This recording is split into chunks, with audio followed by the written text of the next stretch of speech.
As we close the door on 2020 and lock it very firmly behind us, we wanted to sneak in some last-minute positivity by continuing our tradition of sharing stories from members of our community, reminding us of the positive and sometimes unexpected ways that we can all be affected by games. So because games matter, we're going to start with a story from Abraham.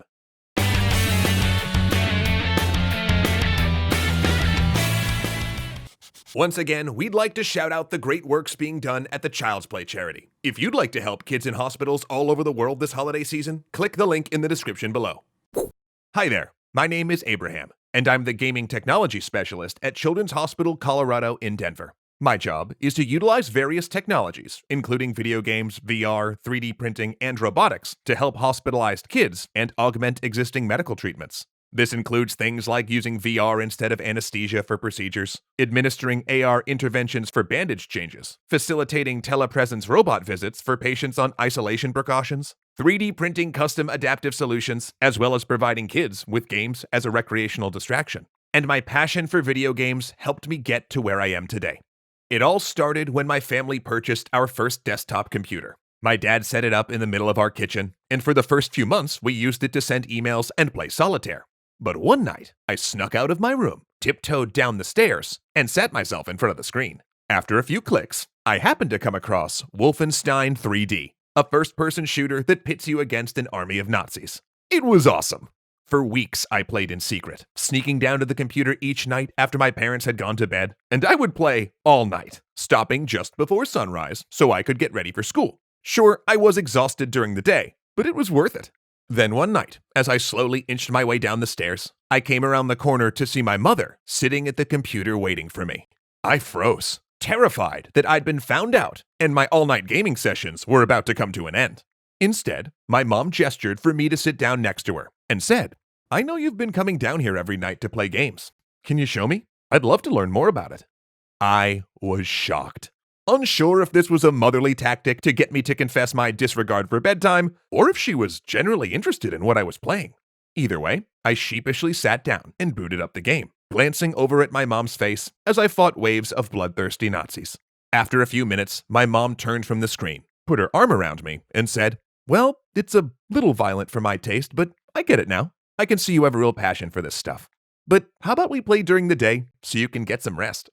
When my mom surprised me by genuinely accepting my love for games, it opened my eyes to the fact that video games can create connection, encourage empathy, and inspire new ways of thinking. Also, I no longer felt I needed to keep gaming to myself. It was something I could be proud of and became a means of getting even closer with my family. As I grew up, my mom would still sit with me as I played video games, commenting on the beautiful graphics or investing herself in the characters and their various trials and tribulations. And her interest in games not only brought me closer to her, but pushed me to start looking at them as a mechanism for delivering riveting narratives and exploring the complexities of the human condition. Eventually, it was time to head off to college, art school in Chicago, to pursue a degree in creative writing and graphic design. And there, I met other people who were as interested in gaming as I was, and that revered it as an art form as opposed to just a way to pass the time. This environment continued to expose me to the world-changing possibilities that gaming could have and set me on a path to explore the ways in which video game technology could shape our lives for the better. Then one night, my senior year of college, I received a phone call from my sister, telling me that our mom was sick and I needed to come home immediately. I jumped on a plane that night. Our mother had been diagnosed with stage 4 cancer and didn't have much time left, but she wasn't interested in staying at the hospital and wanted to spend her last days at home. So my sister and I took her back to her apartment and became her primary caregivers, staying with her 24 hours a day and doing our best to keep her comfortable. One evening, after my mom and sister had gone to bed, I went into the living room and began to play a video game to unwind. And honestly, this was the best I'd felt since my mom had gotten sick. And this was another light bulb moment for me. If it was helpful and therapeutic for me in this time of crisis, then it must be helpful and therapeutic for other people too. So, I began using video games as a coping mechanism, and they helped give me the strength to take care of my mother when she needed it the most. And sometimes, when she was feeling well enough, my mom would even come sit next to me on the couch and watch me play like she'd done all those years before. Of course, this time commenting on Max Payne's fashion choices or swooning over Kratos, but it made me feel like a kid again. But a few weeks later, after a truly valiant and hard-fought battle, she passed away. After her death, I dove headfirst into researching ways that video games could be used therapeutically. and even began designing and developing my own video and VR games in hopes of providing others with the same relief that I experienced while caring for my mother.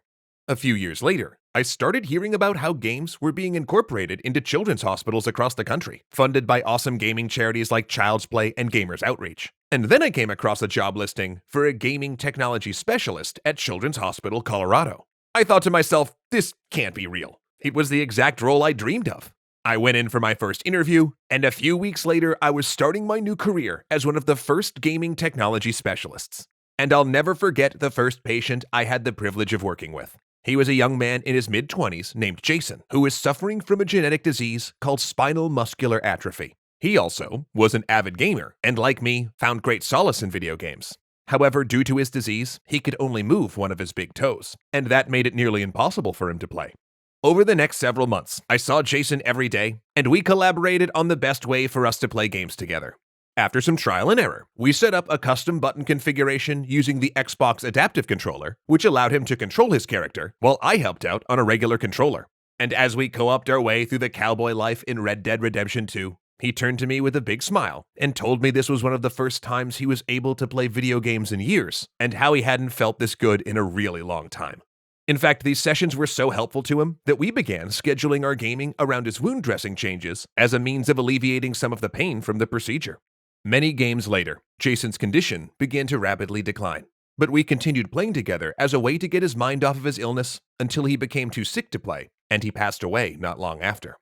On the day of his passing, his family invited me to help create a legacy item that they could remember him by, and another light bulb went off in my head, just as it had all those years before when I was caring for my mother.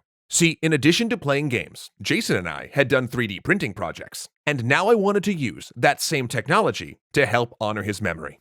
So using my 3D scanner, I captured images of each member of his family holding his hand, turning them into a 3D printed sculpture that his loved ones could use to help preserve Jason's memory. To this day, I credit him with helping me create a new way of using technology to engage with patients and develop a new means of providing legacy items to mourning families. Thanks so much for that, Jason. Throughout my journey as a gaming technology specialist, I continue to learn new things every day, but I always try to show everyone I work with how powerful, therapeutic, and transformational video games truly are. Thanks so much, Abraham, for sharing your story with us, and thank you for using your talent and love for games as a positive force in the lives of others. BJ Blazkowicz would be proud. And if you at home would like to brighten the lives of children in need, we urge you to check out and support the Child's Play charity. Not only does Child's Play provide annual monetary donations to 180 hospitals worldwide to help purchase technology and equipment needed to enhance the patient experience, but they also give the gift of games and toys through their phenomenal wishlist program. And with your generosity, they can continue to improve the lives of even more children in hospitals and domestic violence shelters through the power of play. So if you're able, please donate toward this worthwhile cause and help make some difficult days for children a little brighter. Did you all know that Ahmed Ziad Turk, Alicia Bramble, Casey Muscha, Dominic Valenciana, Gunnar Clovis, Kyle Murgatroyd, and O'Reels1 were all legendary patrons? Thanks, everyone.